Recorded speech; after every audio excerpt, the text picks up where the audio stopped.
Alkitab Suara. Kejadian pasal 26. Ishak di negeri orang Filistin.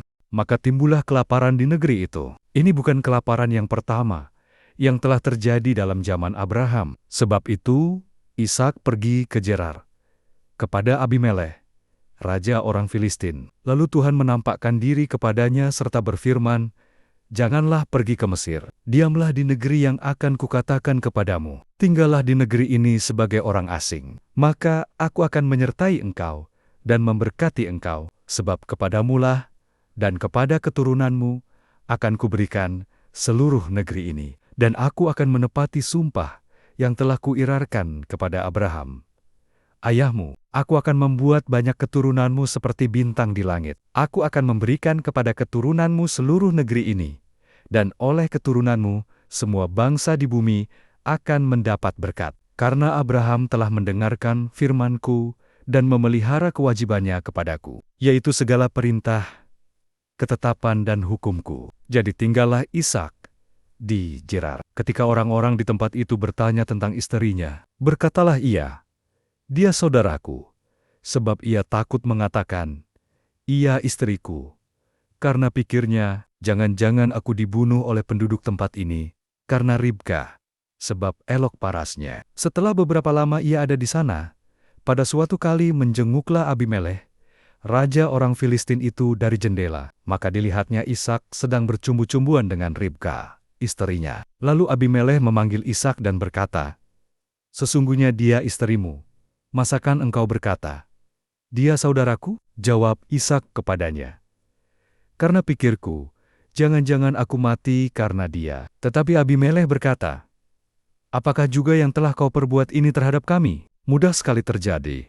Salah seorang dari bangsa ini tidur dengan istrimu, sehingga dengan demikian engkau mendatangkan kesalahan atas kami." Lalu Abimelekh memberi perintah kepada seluruh bangsa itu, "Siapa yang mengganggu orang ini atau istrinya, pastilah ia akan dihukum mati." Maka menaburlah Ishak di tanah itu, dan dalam tahun itu juga ia mendapat hasil 100 kali lipat, sebab ia diberkati Tuhan. Dan orang itu menjadi kaya, bahkan kian lama kian kaya, sehingga ia menjadi sangat kaya. Ia mempunyai kumpulan kambing domba dan lembu sapi, serta banyak anak buah, sehingga orang Filistin itu cemburu kepadanya. Segala sumur yang digali dalam zaman Abraham, ayahnya, oleh hamba-hamba ayahnya itu, telah ditutup oleh orang Filistin dan ditimbun dengan tanah. Lalu kata Abimelekh kepada Ishak, "Pergilah dari tengah-tengah kami, sebab engkau telah menjadi jauh lebih berkuasa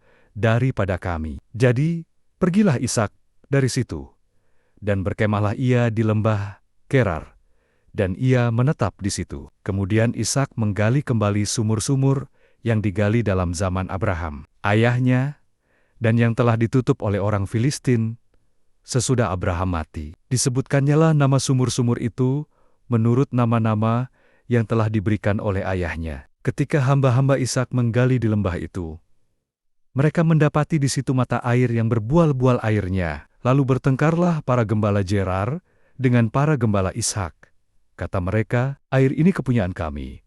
Dan Ishak menamai sumur itu Esek, karena mereka bertengkar dengan dia di sana. Kemudian mereka menggali sumur lain, dan mereka bertengkar juga tentang itu. Maka Ishak menamai sumur itu Sitna. Ia pindah dari situ dan menggali sumur yang lain lagi, tetapi tentang sumur ini mereka tidak bertengkar. Sumur ini dinamainya Rehobot, dan ia berkata, "Sekarang Tuhan telah memberikan kelonggaran kepada kita, sehingga kita dapat beranak cucu di negeri ini." Dari situ ia pergi ke Bersheba. Lalu pada malam itu Tuhan menampakkan diri kepadanya, serta berfirman, "Akulah Allah ayahmu Abraham. Janganlah takut, sebab aku menyertai engkau. Aku akan memberkati engkau dan membuat banyak keturunanmu karena Abraham, hambaku itu." Sesudah itu Ishak mendirikan mezbah di situ dan memanggil nama Tuhan. Ia memasang kemahnya di situ. Lalu hamba-hambanya menggali sumur di situ. Datanglah Abimelekh dari Gerar mendapatkannya, bersama-sama dengan Ahuzat, sahabatnya, dan Pihol, kepala pasukannya. Tetapi kata Ishak kepada mereka, "Mengapa kamu datang mendapatkan aku? Bukankah kamu benci kepadaku dan telah menyuruh aku keluar dari tanahmu?" Jawab mereka, "Kami telah melihat sendiri bahwa Tuhan menyertai engkau. Sebab itu kami berkata, baiklah kita mengadakan sumpah setia antara kami dan engkau. Dan baiklah kami mengikat perjanjian dengan engkau, bahwa engkau tidak akan berbuat jahat kepada kami, seperti kami tidak mengganggu engkau, dan seperti kami semata-mata berbuat baik kepadamu, dan membiarkan engkau pergi dengan damai. Bukankah engkau sekarang yang diberkati Tuhan?" Kemudian Ishak mengadakan perjamuan bagi mereka, lalu mereka makan dan minum. Keesokan harinya, pagi-pagi bersumpah-sumpahanlah mereka. Kemudian Ishak melepas mereka, dan mereka meninggalkan dia dengan damai. Pada hari itu datanglah hamba-hamba Ishak, memberitahukan kepadanya tentang sumur yang telah digali mereka, serta berkata kepadanya, "Kami telah mendapat air." Lalu dinamainyalah sumur itu Sheba. Sebab itu nama kota itu adalah Bersheba sampai sekarang. Ketika Esau telah berumur 40 tahun, ia mengambil Yudit, anak Biri orang Het, dan Basmat, anak Ilon, orang Het, menjadi istrinya. Kedua perempuan itu menimbulkan kepedihan hati bagi Ishak dan bagi Ribka.